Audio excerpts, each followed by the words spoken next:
All right. Good evening, everyone, and welcome to the third and final session of South Korea-U.S. Alliance in Focus, an online conference that examines the current status of U.S.-ROK relations, explores challenges, and discusses future directions. My name is David Fields, and I'm the Associate Director of the Center for East Asian Studies at the University of Wisconsin-Madison. This conference was made possible through the generous support of the Consulate General of the Republic of Korea in Chicago. With the growing importance of South Korea in terms of both economics and politics in a global world, South Korea's foreign policy has seen significant innovation under President Moon Jae-in. In this session, entitled South Korea's Foreign Policy Innovation, the New Southern Policy and Beyond, panelists will explore these changes and how South Korea is pursuing its national interests while also navigating tricky regional and global dynamics, especially the growing rivalry between the US and China. Moderating this session is Dr. Eun-Suk Jung, Assistant Dean of the College of Letters and Science at the University of Wisconsin-Madison. Dean Jung formerly held faculty appointments in political science at the University of Wisconsin-Madison, the University of Wisconsin-Eau Claire, and Fairfield University in Connecticut.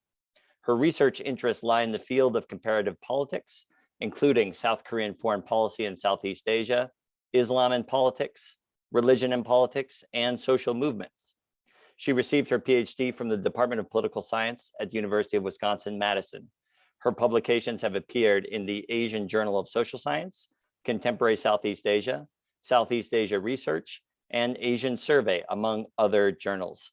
Thank you very much, Dean Jung, for moderating this event for us this evening. Okay. Thank you for the nice introduction, Dr. Field. I would also like to thank again to the Center for East Asian Studies at the UW-Madison, and also the General.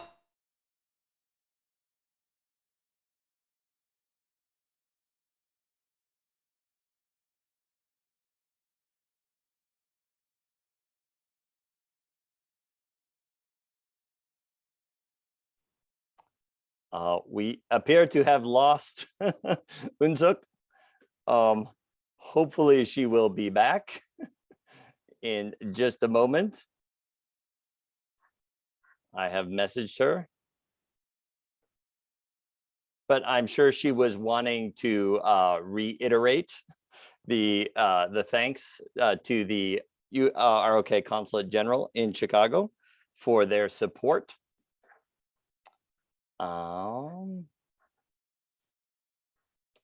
Okay, she has disappeared, which I actually take as a good sign, because I think that means she'll be back very soon, hopefully with a better connection. So please just stand firm.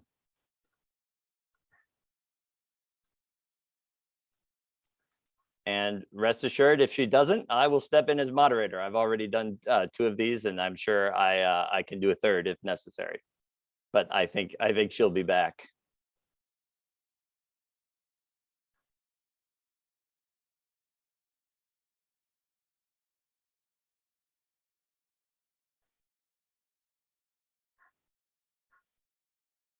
While we are waiting, and I will say this at the end too, but the recordings of the first 2 sessions are available on the CEAS YouTube channel, or actually I should say will be coming available in the next few days. So if you visit us at eastasia.wisc.edu, you can find a link to our YouTube channel at the bottom of the page, and also a link. All right, Dr. Jung is back. No, I've just been stalling while we waited for you to come back and telling people where they can find the recordings for the conference. So please. Oh, okay. Did I got frozen? Where did I got stopped? Right after you thanked the Center for East Asian Studies. Oh my, so I missed the whole thing. Yes. Oh, I apologize. So I'm gonna, can you guys hear me okay now? Okay, sorry about that. So I'm gonna go fast forward, introduce her, and Andrea is a professor of politics and the director of Asian Studies at the Catholic University of America. in Washington, D.C. He's also visiting fellow and the SK Korea Foundation Chair in Korean Studies at Brookings Institution for East Asia Policy Studies. He's the author of the just published book, State, Society, and Markets in North Korea from Cambridge University Press, which can be accessed for free until October 8th from published website. Ji-young Lee is an associate professor of international relations and the C.W. Lim and K.F. professor of Korean studies at American University's School of International.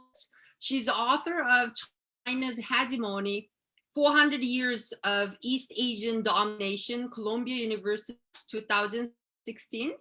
Currently, she's working on her second book, The Great Power Next Door. Joseph is unstable. Am I still there? Okay. All right. So let's see. And she previously taught college as a doctoral fellow.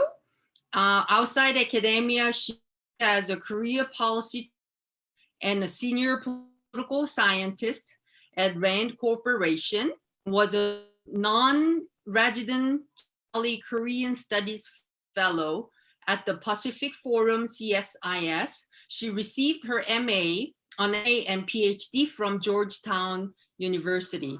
Our last but not least speakers, Dr. Snyder is a senior fellow for Korean Studies and director of the program on US-Korea policy at the Council on Foreign Relations. His program examines South Korea's efforts to contribute on the international stage, its potential influence and contributions as a middle power in East Asia, and the peninsula, regional and global implications of North Korean instability. Mr. Snyder is the author of South Korea at the Crossroad, Autonomy and in an Era of Rival Powers. It was published in January 2018, and the co-author of Japan, South Korea, East Asian Security and the United States in 2015. With Brett Glosserman. He's also co-editor of North Korea in Transition, Politics, Economy, and editor of Global Korea, South Korea's Contribution to International Security, and South Korea Meeting New Security Challenges. Mr. Schneider served as a project director for CFR's Independent Task Force on Policy towards the Korean Peninsula. She currently writes for the blog Asia Unbound.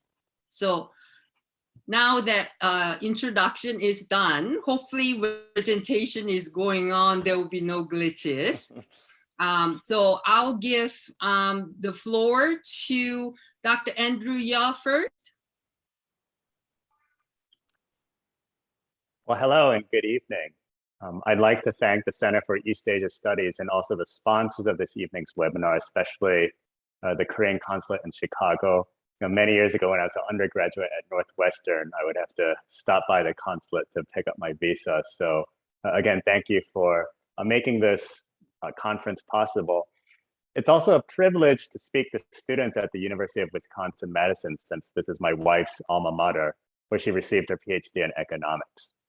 And I am, of course, honored to be joined by two leading experts who also happen to be friends of mine, Professor Ji-young Lee from American University and Scott Snyder from the Council on Foreign Relations. And I very much look forward to our discussion at the end of the webinar. I know Ji-young and Scott and I will all touch on the Indo-Pacific strategy and the new Southern policy, especially in the context of US-China and South Korea relations.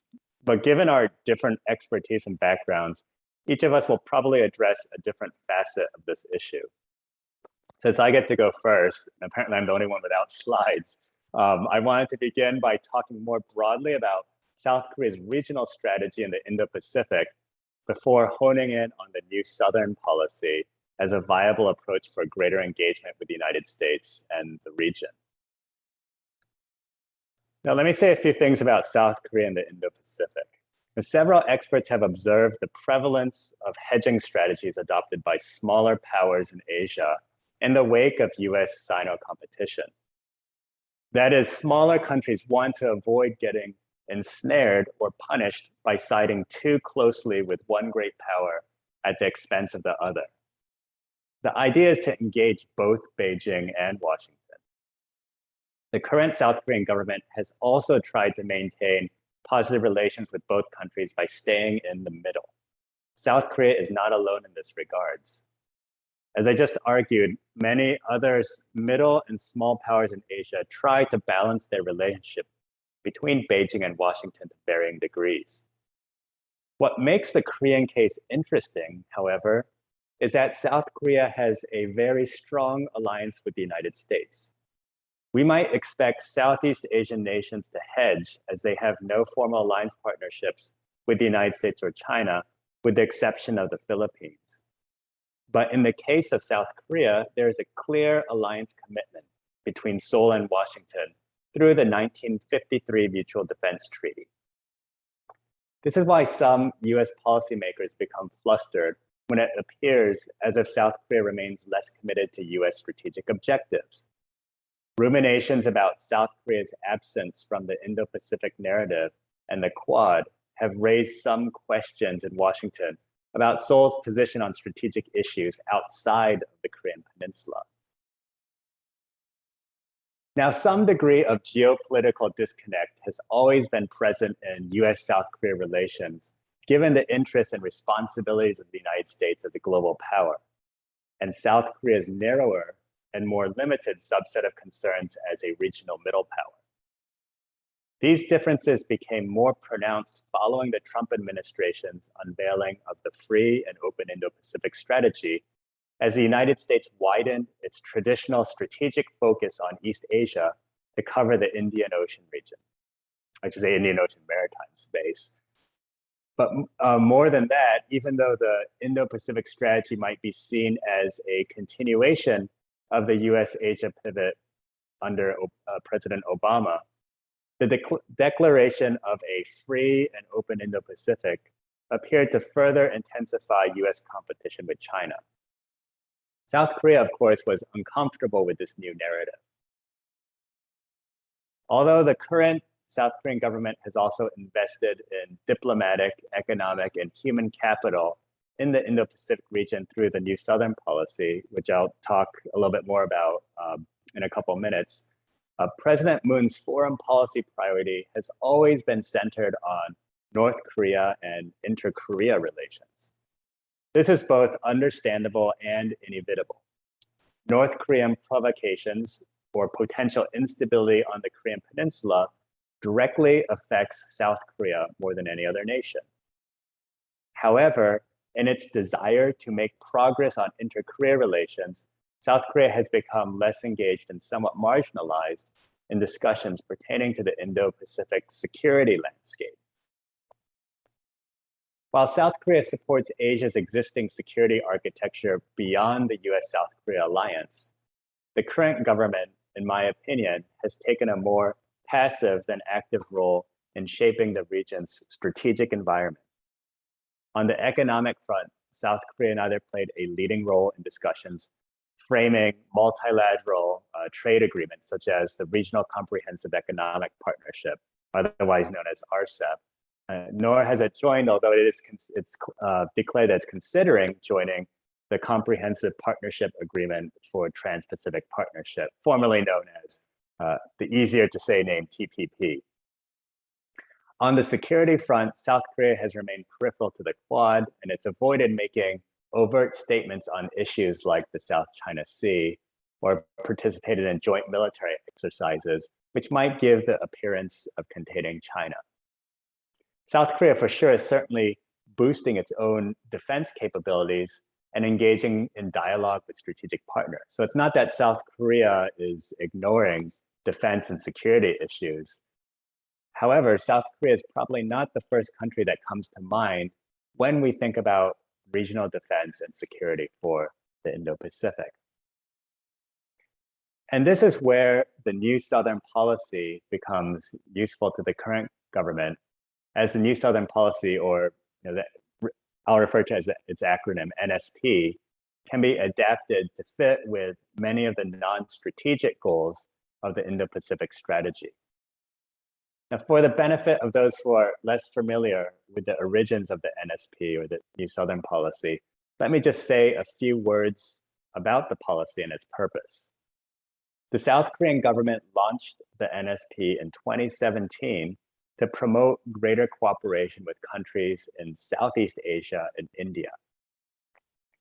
I should note that relations with ASEAN and India have existed for decades. However, the NSP became the first major initiative to advance South Korean interests in Southeast and South Asia under a single framework. So it was really a show of political will by the Moon government to elevate the status of diplomatic relations with ASEAN and India, making it closer on par to relations with the big four like the United States, China, Russia, and Japan. The NSP offers both economic and political benefits to South Korea. First, untapped economic opportunities exist that merit elevating ASEAN-South Korea and India-South Korea relations. As stated by the NSP Presidential Committee, the NSP provides support for Korean companies to participate in infrastructure projects and make inroads into the manufacturing and technology sectors. Southeast Asia is also a ripe market for South Korean food and beauty products, as well as K-pop and K-dramas, as I'm sure many of you are familiar with. More importantly, the NSP allows for greater economic diversification. This has become more important following the pandemic and in light of Chinese economic coercion. By relying more on ASEAN's export market and expanding trade and investment with countries such as Vietnam, Indonesia, Malaysia, the Philippines, and Thailand, Seoul reduces the risk of Chinese economic coercion, US-China trade friction, and related supply chain vulnerabilities. And on the political and diplomatic front, the NSP offers South Korea greater latitude and autonomy in its foreign policy decision-making. By sidestepping the free and open Indo-Pacific narrative, the NSP reflects a framework distinct from Indo-Pacific strategies adopted by the United States and its allies, such as Japan and Australia. The Moon government has strategically left sensitive security and defense issues out of the scope of the NSP to reduce any risks of becoming entangled in a US-Sino standoff. Now, in my final part of my remarks, let me try to piece together the New Southern Policy with the broader Indo-Pacific strategy by explaining where and how the US-South Korea fits in all this. Progressive foreign policy voices in South Korea have called on Seoul to maintain a more independent posture by not becoming too reliant on the United States alliance or joining coalitions, presumably the Quad. Just a refresher, the Quad involves the United States, Australia, Japan, and India. So again, the US is, the progressives are trying to not rely too heavily on the United States alliance, on joining coalitions like the Quad, but they also don't want to exclude other countries. They don't want to join in any groupings that might exclude countries. And usually when they say other countries, they're referring to China. However, foreign policy autonomy and hedging behavior are no guarantee for regional stability, much less Korean peace and security, given the thickening web of security ties. And so something I've argued is that even with a hedging strategy, that doesn't guarantee that China isn't going to punish South Korea in the future for some action that the United States takes. Now, South Korea can leverage the US-South Korea alliance and its middle power status to play a more constructive role in shaping its strategic environment. Avoiding potential fallout with Beijing should not be a primary factor driving Korea's strategic decisions in the Indo-Pacific. Rather, to protect its own maritime interests, including exports that accounted for, I think, up to 40% of Korea's GDP in 2019, Seoul must continue to cultivate bilateral and multilateral partnerships with like-minded regional actors. By remaining engaged in Indo-Pacific affairs, South Korea can signal its support for rules, norms, and laws that enhance, not undermine regional governments. Such an approach, it doesn't need to exclude China, and it can include acceptance of legitimate Chinese interests that don't violate existing international laws. Although alliances and coalitions are often associated with defense cooperation, Indo-Pacific principles such as respect for sovereignty and a rules-based order can be harnessed through non-military means to resist Chinese coercion. Defending a free and open Indo-Pacific involves setting new norms and standards that cover issues ranging from technological innovation, cybersecurity, climate change, infrastructure development, and pandemics. US and South Korean officials have discussed some of these issues in the context of the Indo-Pacific strategy and the new Southern Policy Dialogue. So there is a mechanism in place where Korean and American officials can talk about synergies between the Indo-Pacific strategy and the NSP. So let me just conclude here.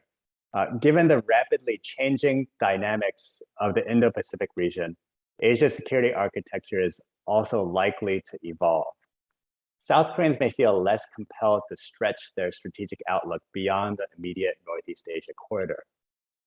However, South Korea's own strategic and commercial interests will become increasingly dependent on Southeast Asia and the Indian Ocean region.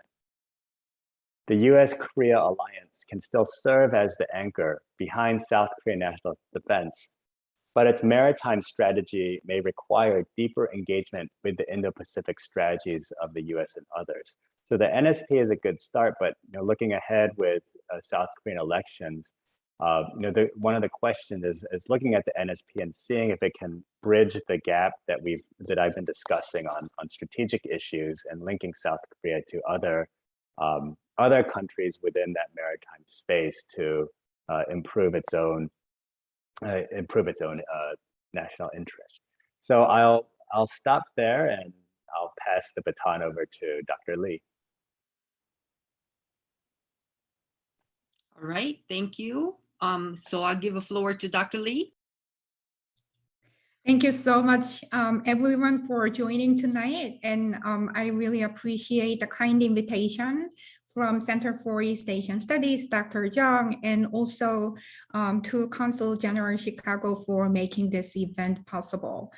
It is such a pleasure to be able to speak about the topic that is of great interest of mine with two excellent scholars in the field. I have actually prepared short PowerPoint presentation. So let me share my screen. There are some overlaps between my presentation and Dr. Yeo, not surprisingly, but I think I should be able to offer some perspective from a slightly different angle, focusing on international order.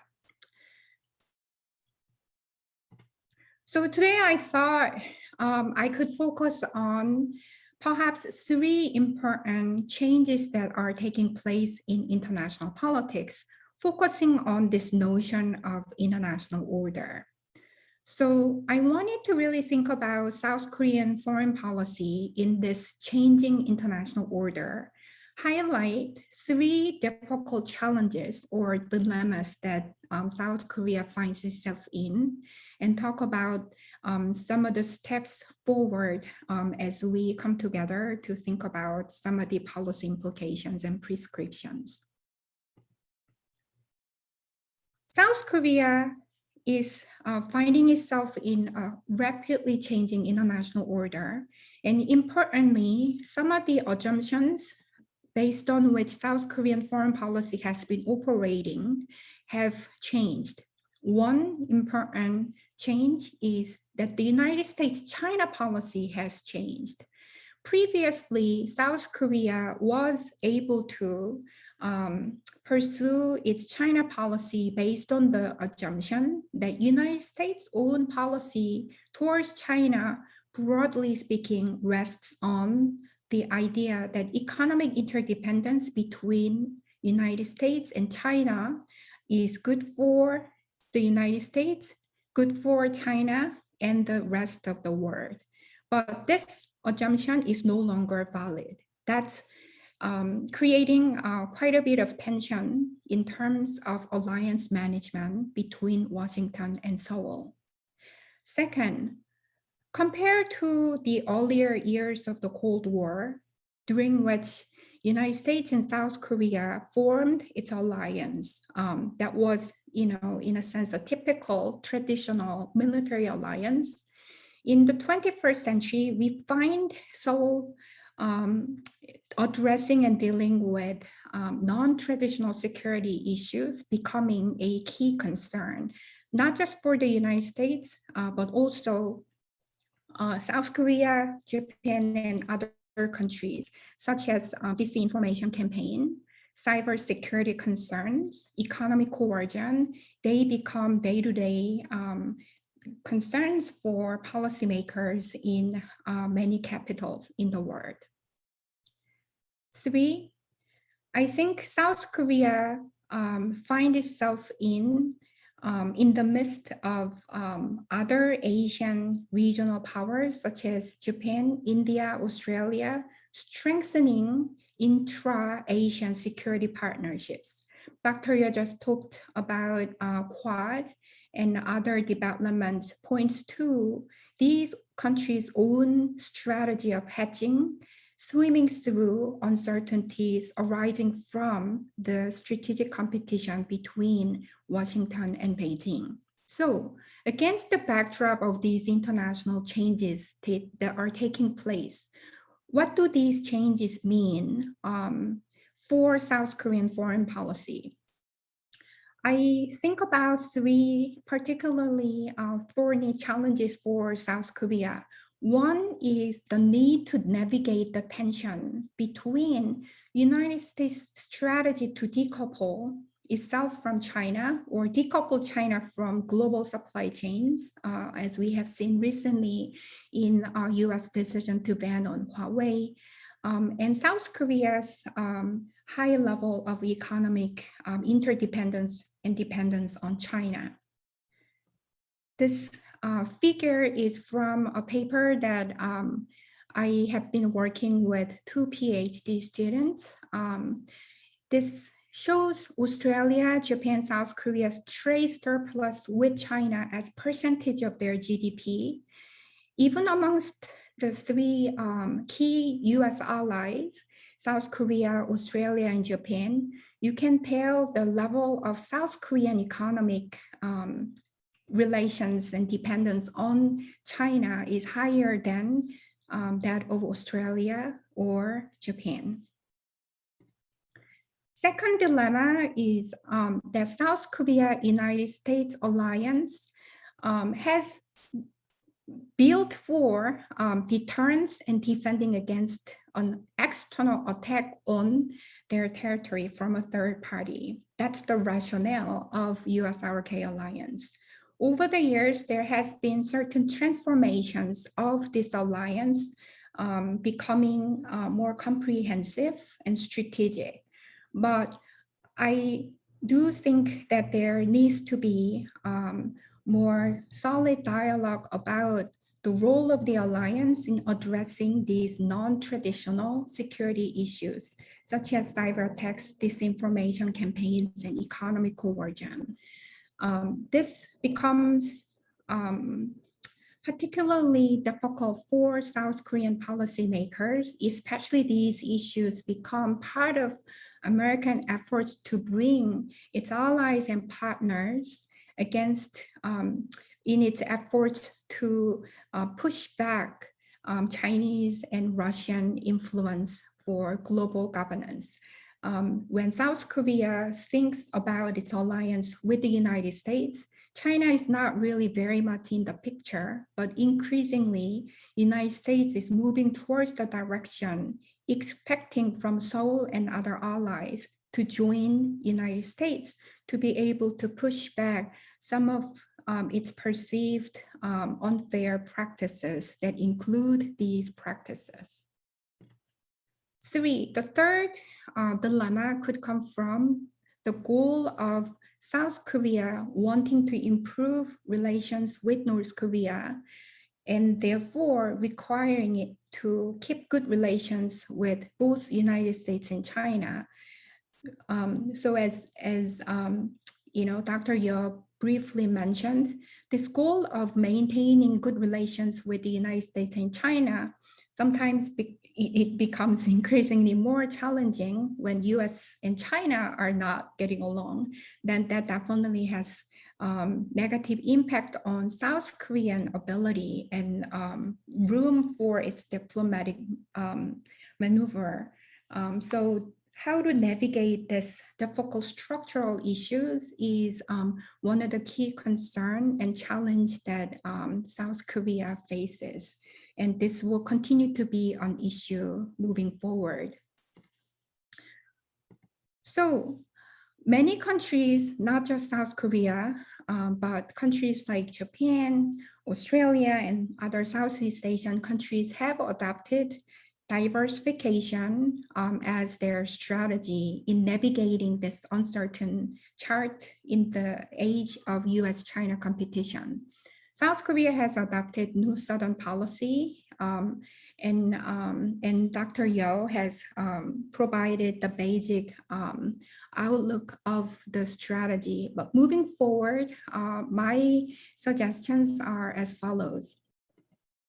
One, I think it will be important for South Korea to define in advance what South Korean interests and principles are, and what role it desires in the region, and continues to utilize its diplomatic efforts to message, what South Korean interests are, and when they are being violated or not respected, because South Korea has said this is what our interests are, South Korea should be able to act, basically pursue its own interests accordingly.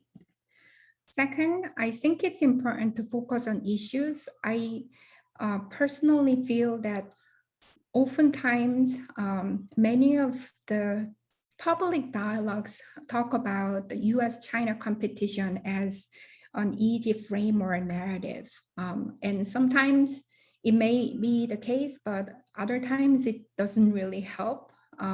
Focusing on what the issues are, what the core South Korean national interests are, and go from there will be more important than thinking about what US or China will think about South Korean behavior. Lastly, but not least, I do think it's very critical for South Korea to deepen its relations through dialogues and partnerships with other regional powers in Asia, including ASEAN, Japan, Australia, and India. So this is my presentation. I probably didn't get into a lot of specifics, but during the Q&A and later during the discussion, I'm happy to address any questions and specifics that may arise. Thank you so much. Thank you, Dr. Lee. That was great. Give the floor to Mr. Snyder. All right. Well, I also want to thank the University of Wisconsin for the invitation. Let's see, is this not, is my screen? Oh, sorry about that, technology. And I also want to acknowledge my appreciation to the Consul General of Chicago for supporting this and the Korea Foundation. And also, I just want to say that it's a great pleasure to be on with Dr. Yeo and Dr. Lee, and they've already covered so much that my presentation, I think, is going to be primarily supplementary. But I did prepare a PowerPoint, which I usually don't do. I usually like to do what Andrew did. And just kind of talk through the broad framework. But this time I thought it might be a good idea to at least provide some data and numbers. And before I really jump in, I just want to say that, as we look at South Korean foreign policy, I think there are three main enduring challenges and questions. Obviously, the North Korea issue is the one that we haven't really talked about in this session. I think it's been dealt with in other sessions. The issue of South Korea's positioning between the US and China is obviously dominating this discussion, which is the second issue in South Korean foreign policy. And I would argue that the third one is the question of how South Korea's development and evolution as a middle power occurs in the context of the US-Korea alliance. And essentially, it's the question of, is it possible for South Korea in its middle power role to become a more effective partner of the United States, but also to develop a greater sense of autonomy in terms of its own foreign policy initiatives while continuing to underscore partnership with the United States.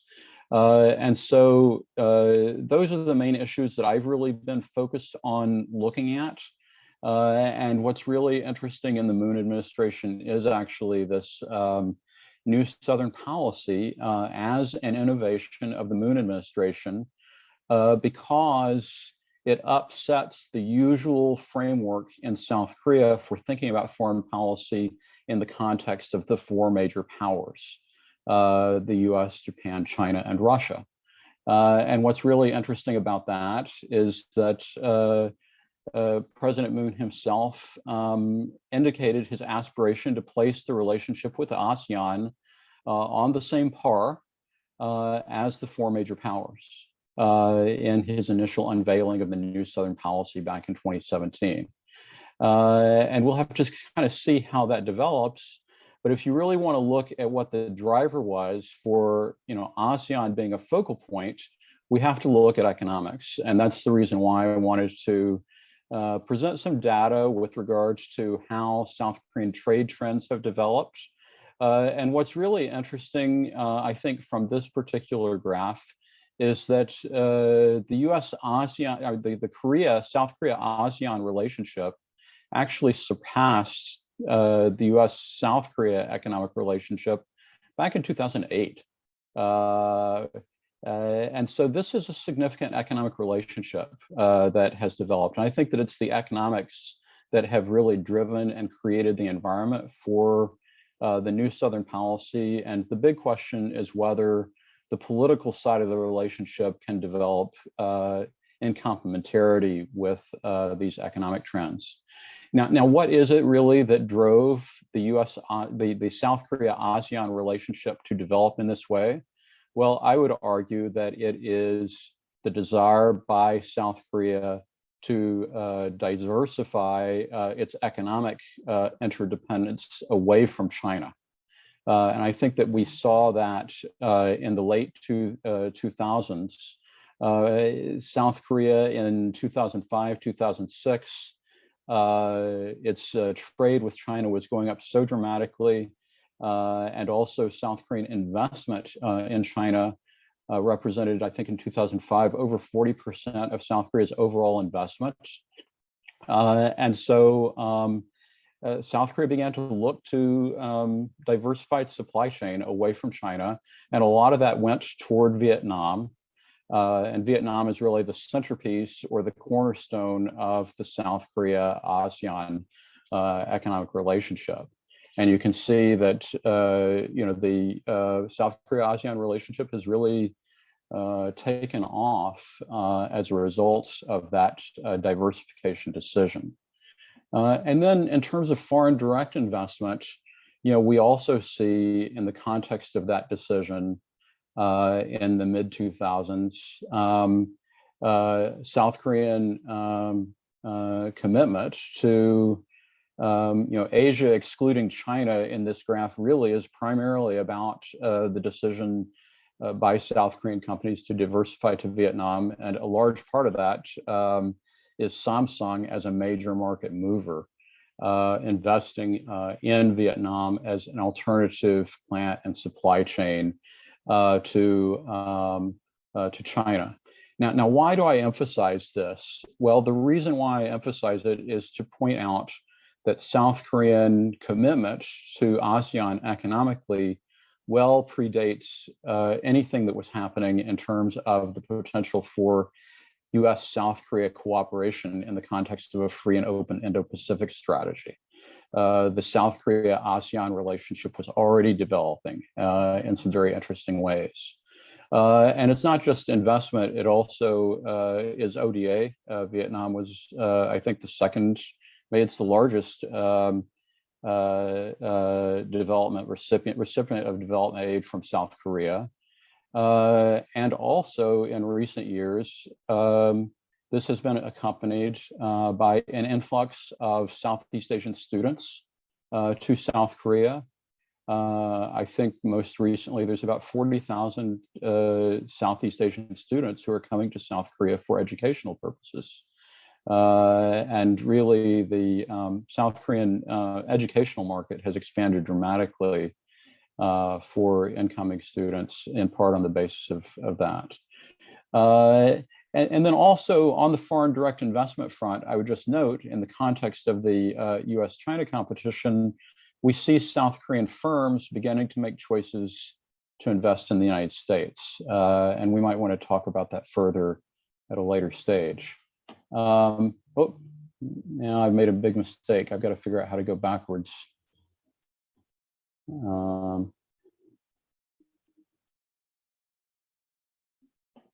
There we go. So in the context of rising Sino-US rivalry, there's a very interesting set of debates going on within South Korea about how to respond as they feel pressure from the US and China respectively to choose sides. And Andrew mentioned the presidential election coming up, and I think this will have a bearing, but there are basically three schools of thought, I think, in South Korea in terms of thinking about strategies for dealing with rising Sino-US rivalry. Among conservatives, there's a strong focus on strengthening the alignment with the United States, maybe even joining the Quad, and really kind of riding on the relationship with the United States as the main means by which to balance against China's rising influence. South Korean moderates have really been looking to develop relationships with other middle powers in Asia, including Vietnam and Australia, as a way to try to buffer against the pressures to take sides between the US and China. And I think that South Korean progressives have really looked to the idea of reconciliation with North Korea and the possibility of even a federated approach between the two Koreas as the way of augmenting Korea's standing and stance as a way of buffering against the pull of rising rivalry between the US and China. And so we can come back and talk about that later.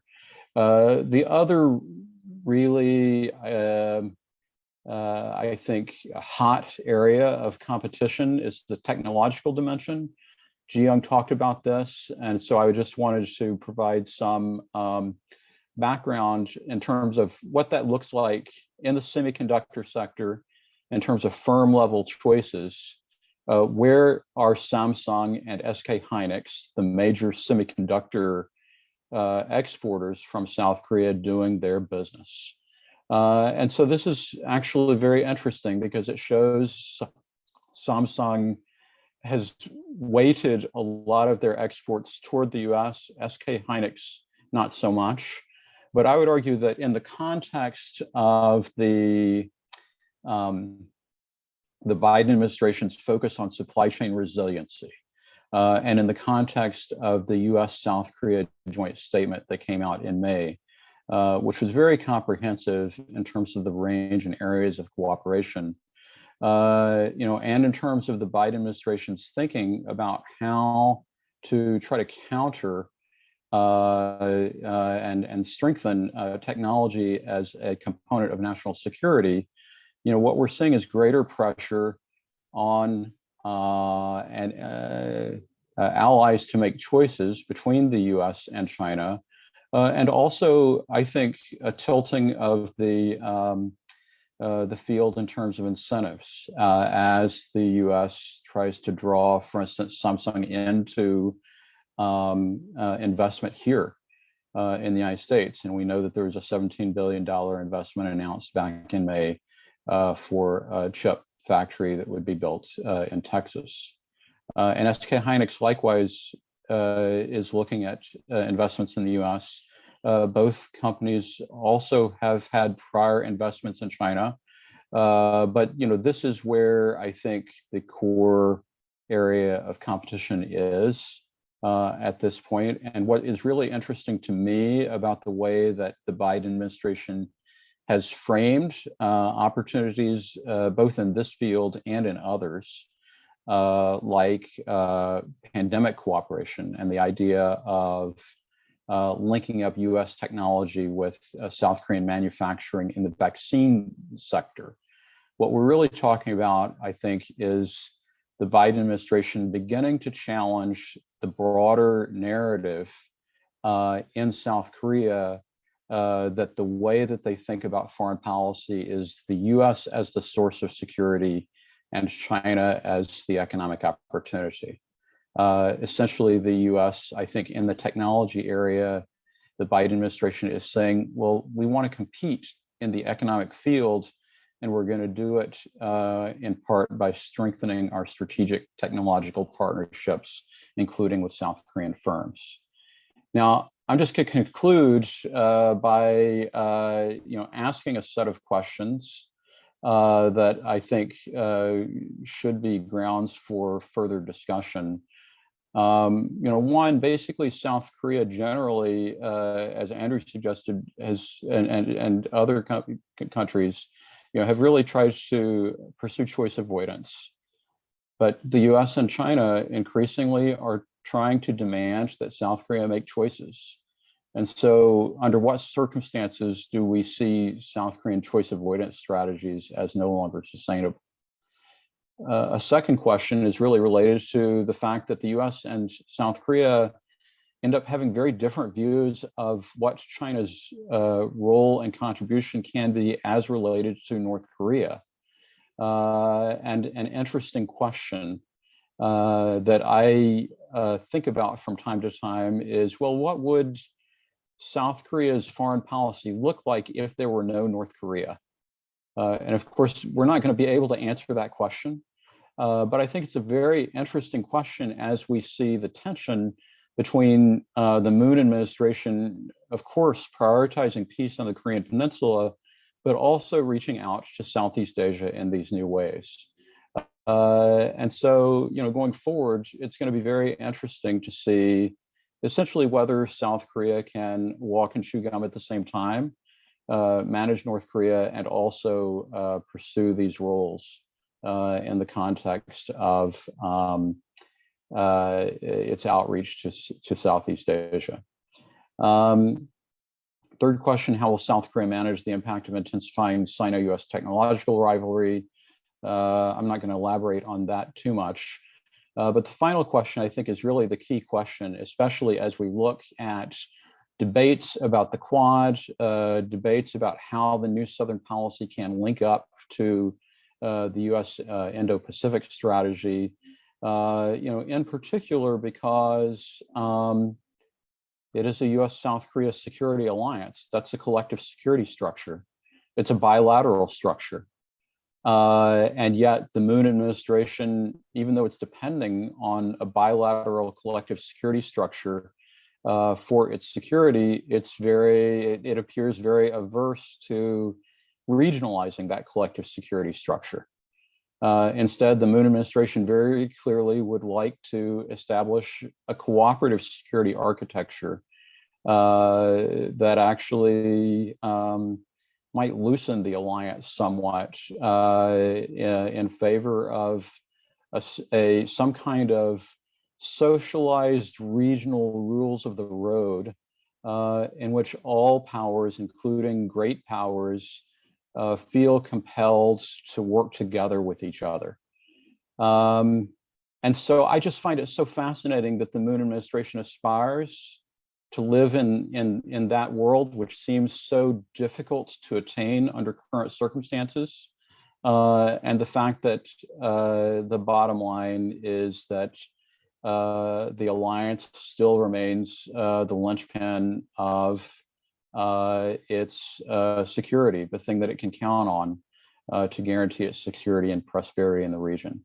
And so I would actually put that one as really the $1 million question for South Korean foreign policy conceptually, both for the Moon administration and as we go forward to a next administration. So let me stop there, and really I'm hoping actually that my fellow panelists will answer the 4 questions that I put up on the screen. All right. Thank you. Thank you all for a very informative, enlightening presentation. Thank you for suggesting excellent questions. That makes my job easier, and it gives the audience to prepare their questions. So our speakers answer some of the questions. Since yeah, I would love to hear from any of the presenters about any insights. We might need more than 40 minutes to discuss all this for sure, but if you could briefly share what you think about. And in the meantime, I'll propose is sort of piggyback on what the questions already provided by Mr. Schneider. I was also wondering what kind of strategy that SIA adopted. I think initially Dr. Yeo initially talked about hedging, and it seems to me that Dr. Yeo is implying that hedge not be the best way to go. If that's the case, do we see like sort of traditional way of bandwagoning might be an option, or is it still the best option might be the co-engaging with, given the rivalry between US and China? I think that question might be related with the Mr. Schneider's question that how we engage and how much we bring in, or do we strengthen the alliance much more? And another question, I'm throwing these questions so that anything can be answered and we can leave it for further discussion. As a person who's Southeast Asia, I see this mode of into sort of a perspective, bottoms up, rather than what would be the word that givers perspective, donors perspective, or investor perspective. That if you look at the Southeast Asia, right, traditionally the huge market share of Japan's market share in South Asia, especially like Thailand, and also initially in Indonesia. And of course, there's a vastly rising investment from China to Southeast Asia. Of course, there's some sort of trust issues that are on, but still. So given the perspective from Southeast Asia, looking out for these 3 rivalries in East Asia, so-called China and South Korea and Japan, is it possible? What would actually differentiate? Is that did the new Southern policy make any on this region that could sort of differentiate South Korea from other East Asian countries that are very much interested in similar way in East Asia? Is that the sort of has been the viable strategy if there was something signature like of the South Korean policy? And if so, is that something that is viable, sustainable? I know we use a lot in sustainability, but actually would that be sustainable? So I'll end here. So I'll give the speakers to answer any of these questions, and then we'll go depending on how many questions that we get from the audience. So I'll mute myself, and if anyone want to go first. will welcome, I'll give the. Sure. If Dr. Lee doesn't mind, I liked the question that Scott posed at the end of his presentation. So I'll address the first. I can address all of them, but let me just address the first one on hedging and being forced to choose. And I also wanted to address your question, Unsuk, about Southeast Asia and how South Korea may differentiate from other East Asian initiatives that are taking place in the region. For full disclosure, I'm actually in Southeast Asia. I'm in Manila right now, so I have a somewhat unique or inside perch lens into the South Korea, ASEAN, Southeast Asia dimension. On this question about hedging and choosing sides, I've argued in a different talk a couple months ago that as U.S.-Sino competition intensifies, that's actually increasing the pressure for South Korea to pick sides, and it's becoming much harder for South Korea to remain in the middle as this competition intensifies. It's almost as if it's being squeezed and it has to shift to one side or the other. And from my perspective, it actually looks like South Korea is in this hedging game is really aligning with the U.S. And I think there's part of the pressure has to do with peer pressure. We've seen other countries taking action, through the Quad, through different trilaterals. We recently saw the AUKUS, the Australia, UK, US trilateral forming. And so it does give the South Korean government a type of internal pressure to also make a decision. And it's becoming harder to kind of stay in the middle.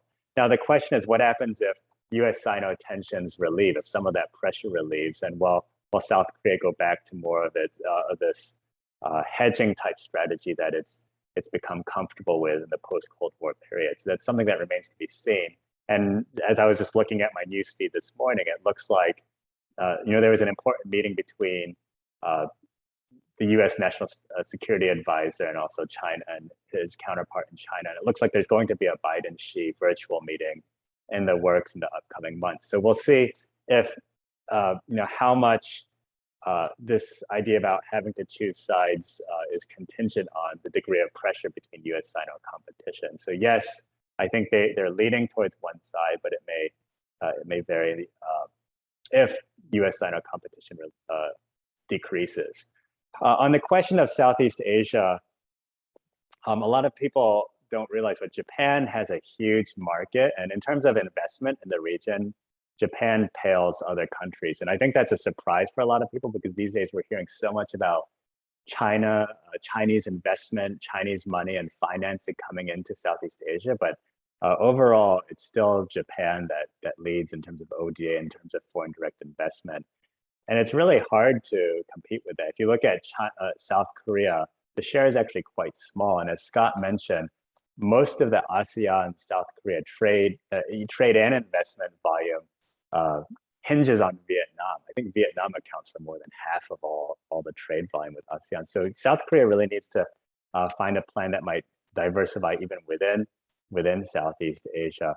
But that said, I think there is one thing that is different about the New Southern policy with other country strategies. It really strives to be comprehensive. I agree that the economic component is what really drives the New Southern policy, but they've tried to frame it so that it goes beyond economics. The NSP has 3 pillars. It's people,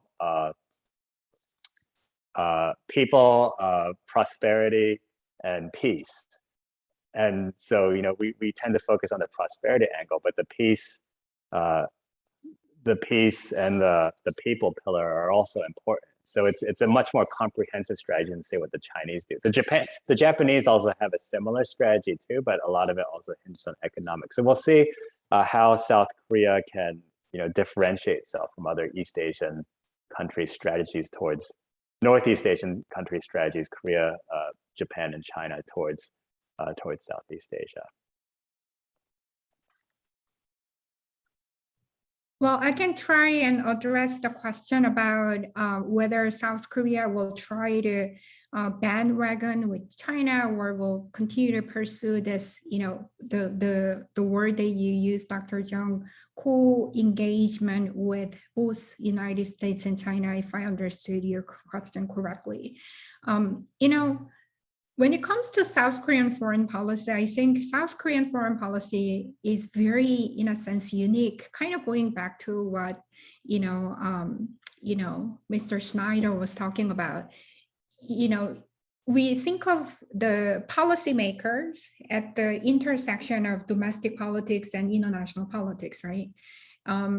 That's complicated South Korean foreign policy making, because you have this question of who North Korea is, and that changes tend to change depending on the domestic divide between progressive and conservatives, who the ruling party members are, who the ruling party is, et cetera, et cetera. So to answer your question, Dr. Jung, I tend to think that South Korean decision, with regard to whether it's going to be bandwagoning with China, or trying to keep good relations with both US and China, as it is currently trying.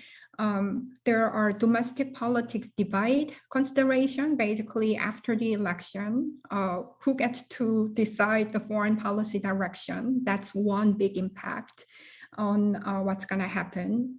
Secondly, what North Korea does and does not do. What was so, when we think about this, the last few years, relatively speaking, after 2017, North Korean propagation, actually compared to other time periods, were, relatively speaking, was not really on the hot kind of agenda that pushed South Korea into certain directions. When North Korea moves ahead and provoke, in some military fashion, then South Korean public opinion turns against engaging with North Korea, and that actually also another factor in terms of what North Korea does and doesn't do.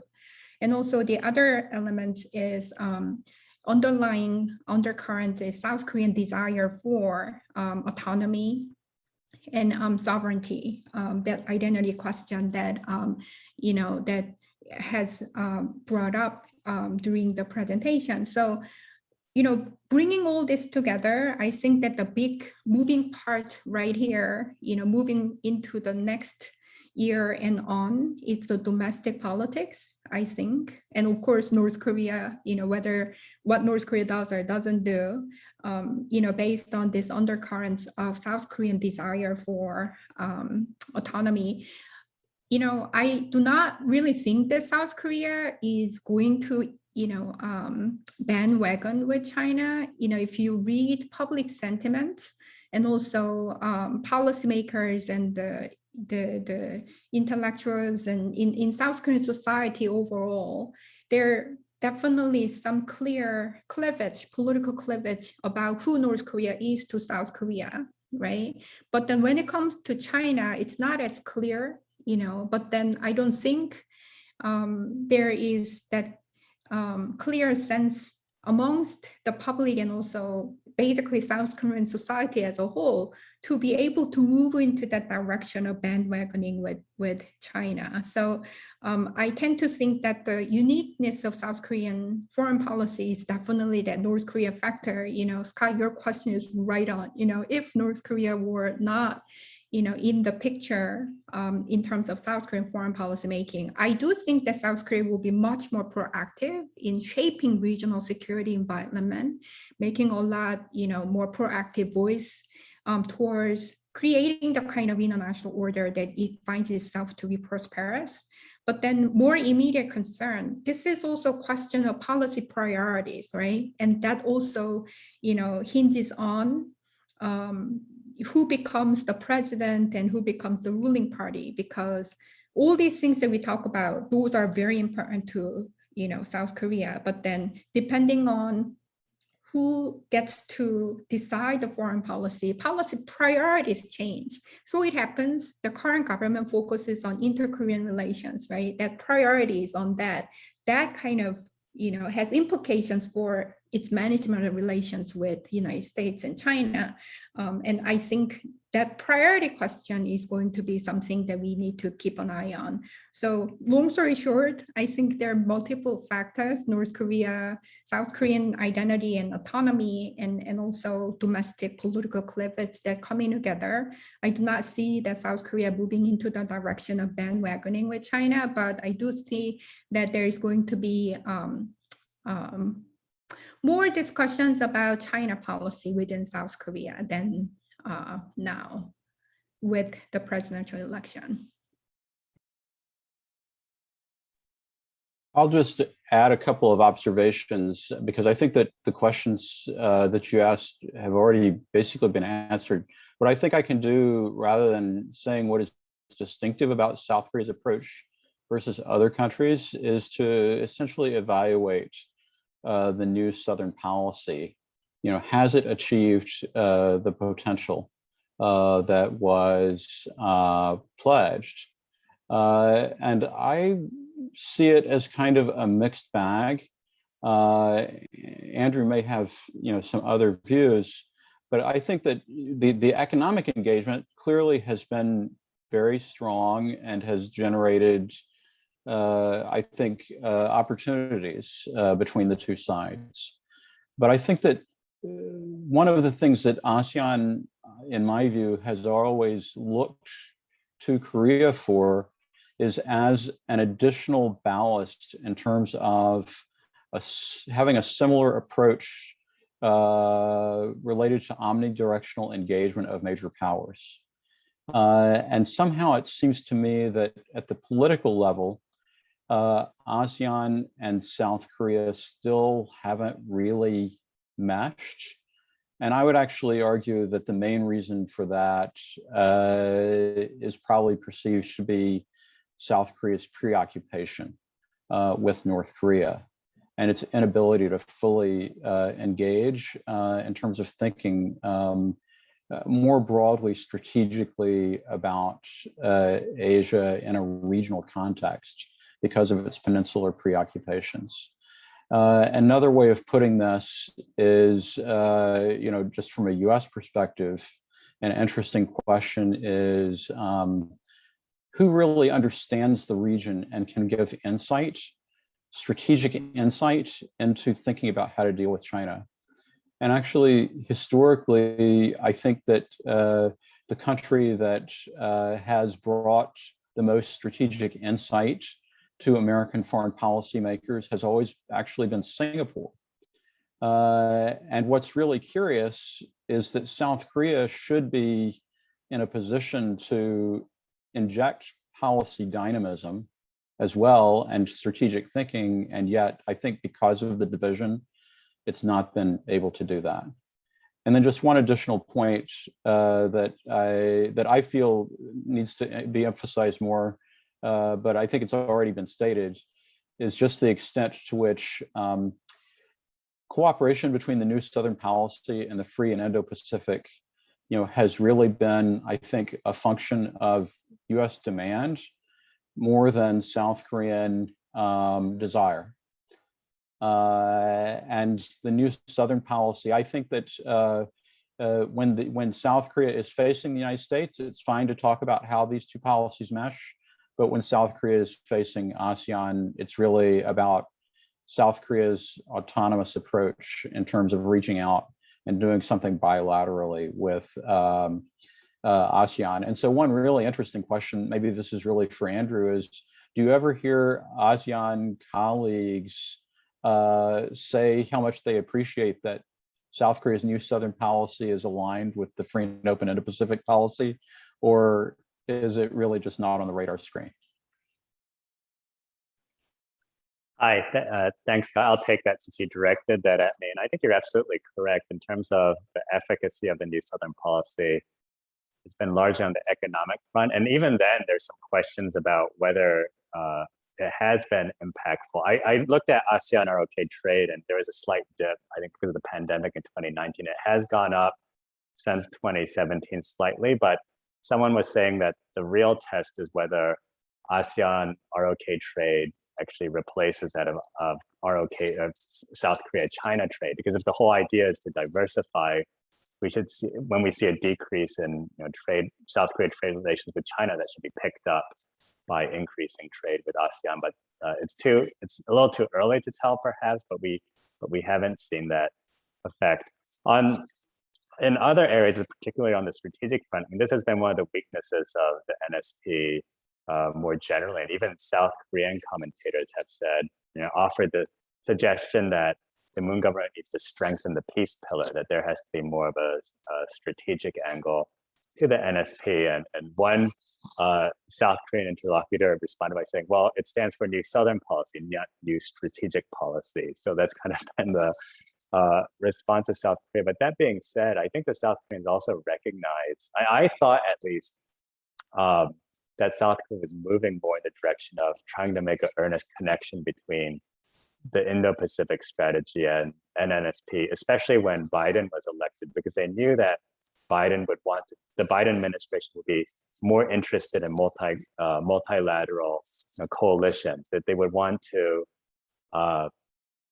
collaborate more with allies. And under Trump, maybe they could kind of keep their distance. But I think because of that, when we saw the the summit meeting in May between Moon and Biden, there was a tension in the readout, in the joint statement about the Indo-Pacific strategy. Now, Scott, it may have been because of exactly what you said. When they come to the U.S. and we're dealing with Americans, they'll talk about how there are a lot of synergies between these two approaches to the region. But then when they turn to ASEAN, it may be more about not having to choose sides. And so in the region, I haven't heard a lot of talk among ASEAN countries or in Philippines talking about the NSP in the context of aligning strategy. Or what I do hear is that ASEAN likes to tell Koreans, oh well, you should think about they have the ASEAN outlook, the ASEAN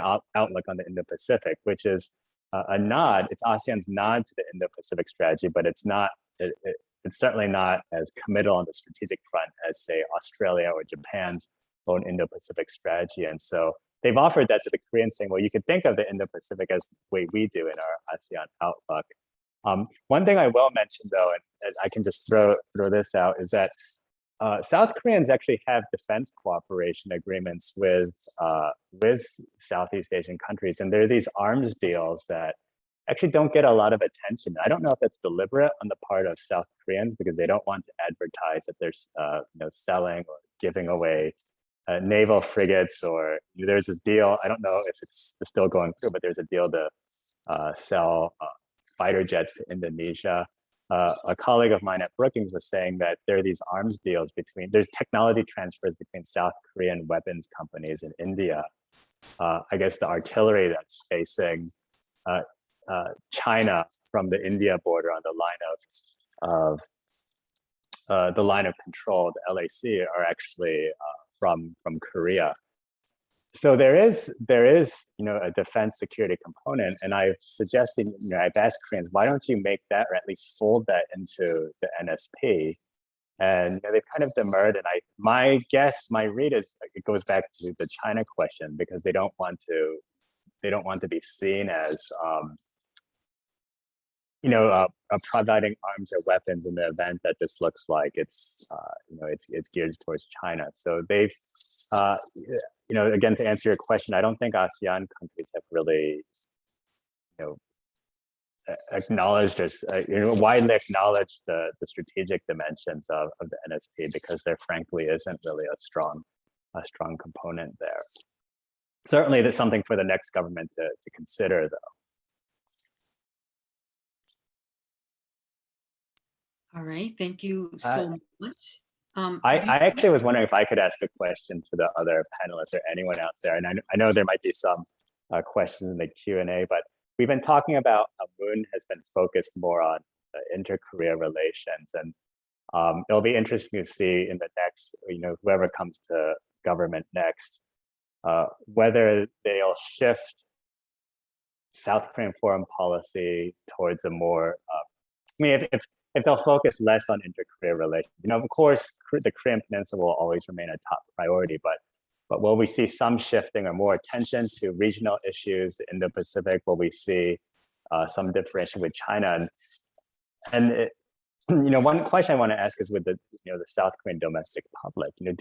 Are they tired of seeing these attempts to try to engage North Korea? Will there be more political support if South Korea tries to break away from past models of its foreign policy and trying, as Scott mentioned in his last question, moving away from collective security to thinking about more cooperative security? So I'm just curious if anyone has any thoughts on the possibility of shifting policy gears and giving less attention to North Korea and the Korean Peninsula, if that's viable for any of South Koreans' aspiring political candidates.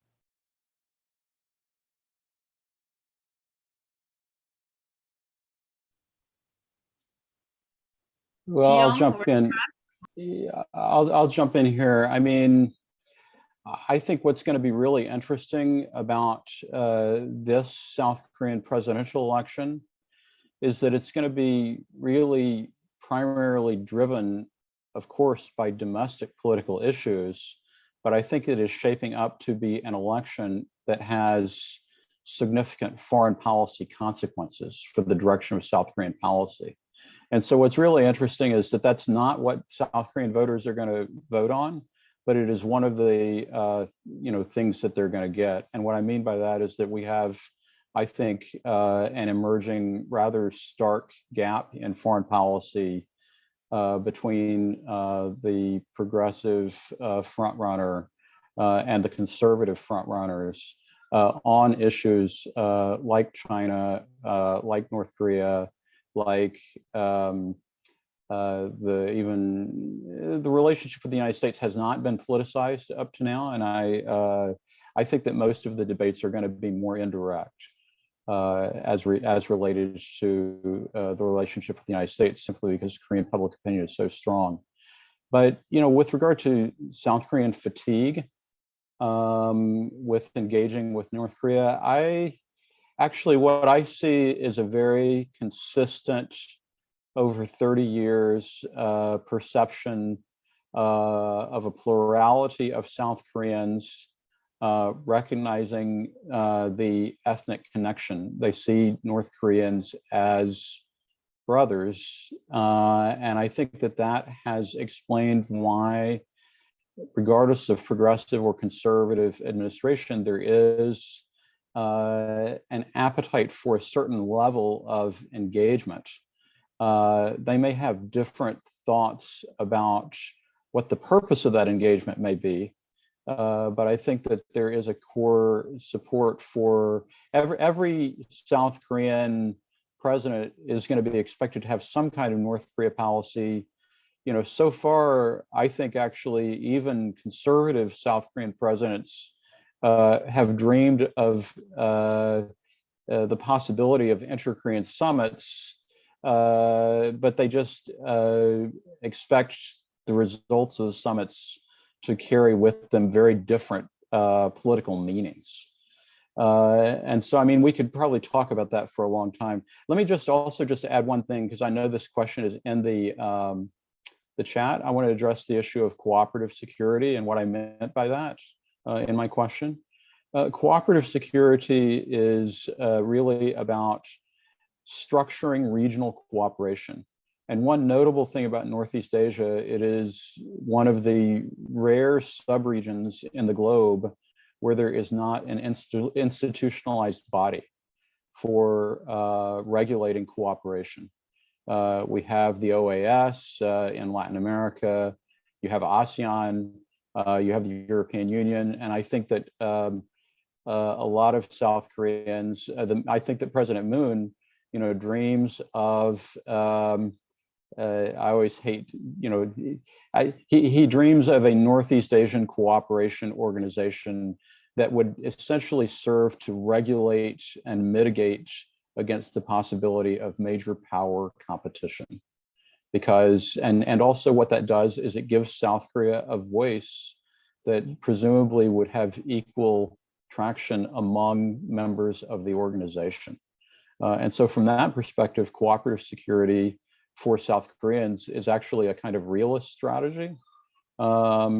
It's not necessarily an idealist strategy, but that's what I mean, as opposed to the current situation where the region is beset by security dilemmas, and the collective security arrangement between the US and South Korea with an outside guarantor is the foundation for the necessary foundation for managing security in the region.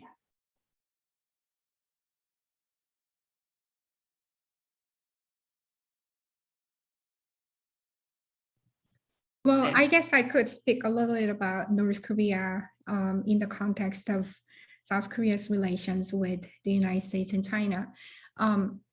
This may be putting things in a little blunt way, but when we think about, basically the picture that I see in South Korean society is this bifurcation, and I see towards North Korea, and that's the continuation. Maybe the bifurcation actually has deepened, during that time period that we're talking about.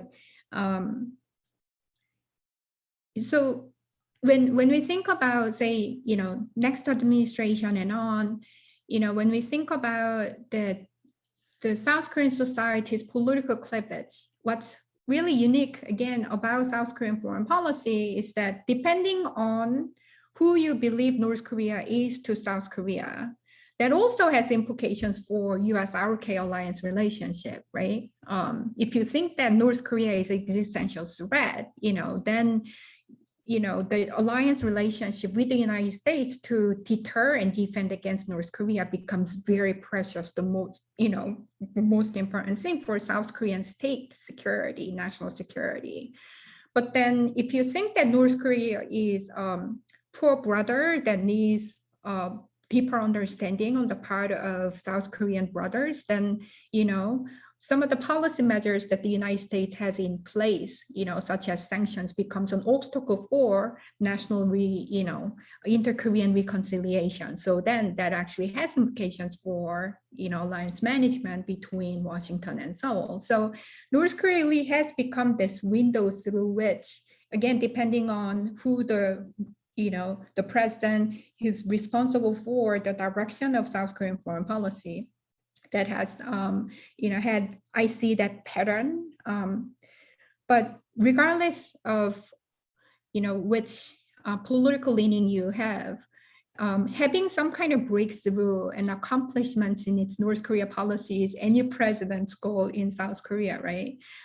So we will see what happens, next year and on. But what I can see happen potentially is, so far, South Korea's policy towards the United States has somehow been tied to its North Korea policy. But and when it comes to South Korea's China policy, I have my observation is that so far South Korean administrations have approached its China policy as a way to, as a support for its North Korea policy, whatever goal that, each administration has. For example, during the Park Geun-hye administration, I think they had certain goals about, North Korea wanting Chinese support for its North Korea policy.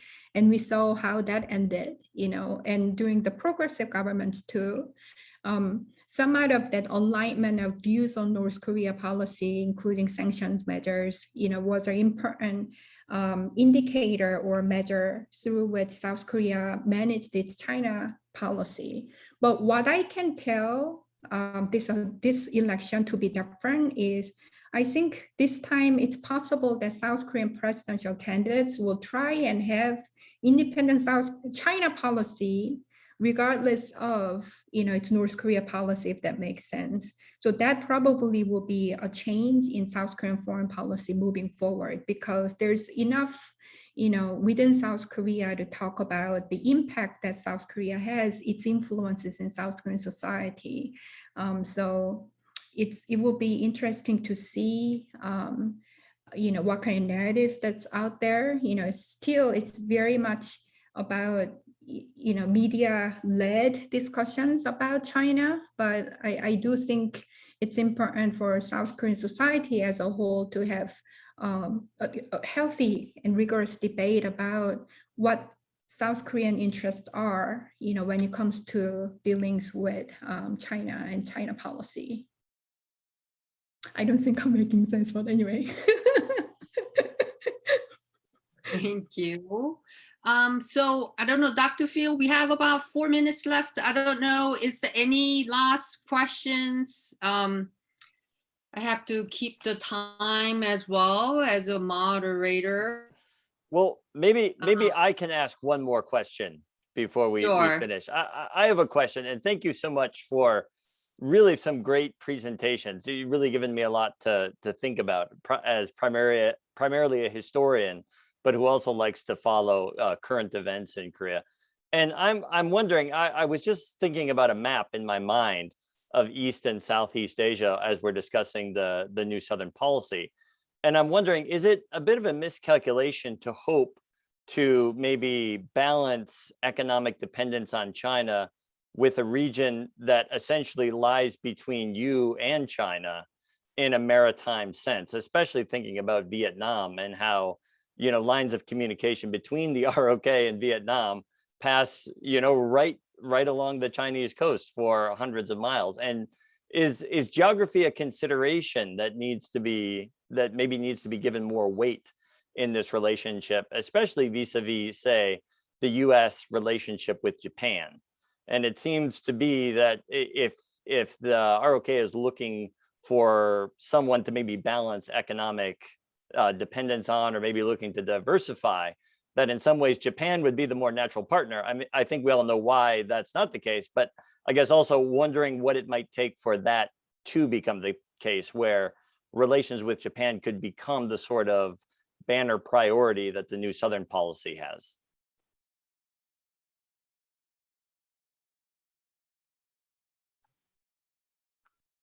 On the South Korea-Japan front, certainly ongoing export controls from Japan are not going to make things better anytime soon. I mean, I've tried to see if there are ways for Korea and Japan, and so not just Japan, but the U.S. has different multilateral initiatives in Southeast Asia to address things like infrastructure development. They have something known as the Blue Dot network for quality and infrastructure investment. South Korea is not really part of that conversation, and I have probed, whether there's a way to kind of coordinate that sort of, coordinate certain projects within the region, which would mean Korea also working with Japan. I think I know those conversations have existed. I don't know if they've actually materialized, but in terms of getting Korea to invest more in Japan, I mean, I think that would be outside. I mean, I think the bilateral relationship would have to improve first. Some argue that maybe taking the multilateral route would help ease some of the political tensions and allow Korea and Japan to integrate more closely, whether economically, politically, diplomatically. But I do think that the bilateral relationship has to improve first. And I don't think Koreans see Southeast Asia or India really as a geographically don't see it as a buffer per se, between them and China, but they do see it in the sense that they need to expand, beyond Northeast Asia. So it really is more about diversifying risks and expanding opportunities. And as Scott mentioned, I think countries like Singapore, even Vietnam, they have dealt strategically with China for a very long time, and I think there's certainly things that South Koreans can learn from ASEAN countries. Who've also had to deal with partnerships with the U.S., but then being right up against China's border. Certainly, that will be the case for the Korean Peninsula if they reunify, another country that's right up against China's border. So something to certainly learn from with strengthened South Korea-ASEAN relation. I might add just 2 points on the supply chain issue. One, I think the really interesting question is why South Korean companies, in contrast to Japanese companies, didn't do more investment in Mexico rather than Vietnam. And I think that Vietnam was maybe identified in part because the TPP was emerging in the mid to late 2000s. My second point is related to the supply chain resiliency discussion and the fact that, especially as you look at the semiconductor supply chain, one of the sensitive aspects of the US discussion is actually about the vulnerability of the semiconductor supply chain to geopolitical risk in Korea and Taiwan. And so what I think that is doing is driving the US to try to bring South Korean and Taiwanese investment to the US. I'll just add one thing. I think moving forward for South Korea to really adopt diversification as a strategy in dealing with US-China competition, being able to work with Japan, regardless of how, South Korea feels about Japan's past and all that, it's going to be very important. Japan has, somewhat systematically has taken a strategy of diversifications, economically and also strategically, for many years now, and is a key player in this intra-Asian security, partnership development. So for South Korea to hedge, against these uncertain geopolitical circumstances, being able to, improve and work with Japan will be very important, especially also in terms of, whatever we call it, New Southern policy, relations with South Asian countries as well, because that relationship Japan has been building, over decades, actually, using ODA and other means. And one thing that I want to add, although we don't have a lot of time, is what's interesting is as US-China competition intensifies, that incentivizes China to manage relations with Japan. Similarly, that incentivizes Japan, while it does adopt hedging strategy, security front, it also is able to maintain engagement with Beijing. So what we witness right now is, compared to before when Senkaku Diaoyu Island disputes were flaring up, Beijing-Tokyo relations are stable at this point against the backdrop of US-China competition. And where does South Korea want to see itself? That's the big question moving forward, I think, for next administration, and actually moving forward from this moment and on. I don't think South Korea wants to see a situation where China and Japan are so close and determining, the rules of the game in Asia in the emerging order, without South Korea being able to make a voice in that rules and norms. And it's, in a sense, Japan's hedging strategy, because it is concerned about China, being able to dominate and determine new rules of the game without Japan's input, So a lot of countries are engaging in some form of hedging strategy and diversification. And in that regard, I think, again, regardless of how it feels, being able to work with Japan, I think it's very important as part of South Korean hedging strategy moving forward. All right. Thank you so much. I wish we had more time. This gives us so much to think about. I hope that South Korea finds its clear foreign policy and current economy, and also it's the new Southern policy can continue no matter what happens in the future. So I would like to thank all the outstanding speakers today. And I would like to thank again to Center for East Asian Studies and also our consulate in Chicago. Thank you so much. And thank you, Consul Cha, to be here with us. give the floor to Dr. David Field. All right, thank you again to the presenters, to Dean Jung for moderating this this session. Also, thank you for the consulate for supporting this entire conference, all 3 sessions. I also want to thank the Korean Defense Veterans Association for their promotional support. This conference was also partially funded by a Title VI grant from the U.S. Department of Education. Recordings of all 3 sessions will be available on our YouTube channel in the coming days. To access these recordings, please visit eastasia.wisc.edu and click the YouTube icon link located in the footer of our page, where you can also find information on how to join our mailing list. Thank you so much for joining us for this conference and this session. Have a good evening.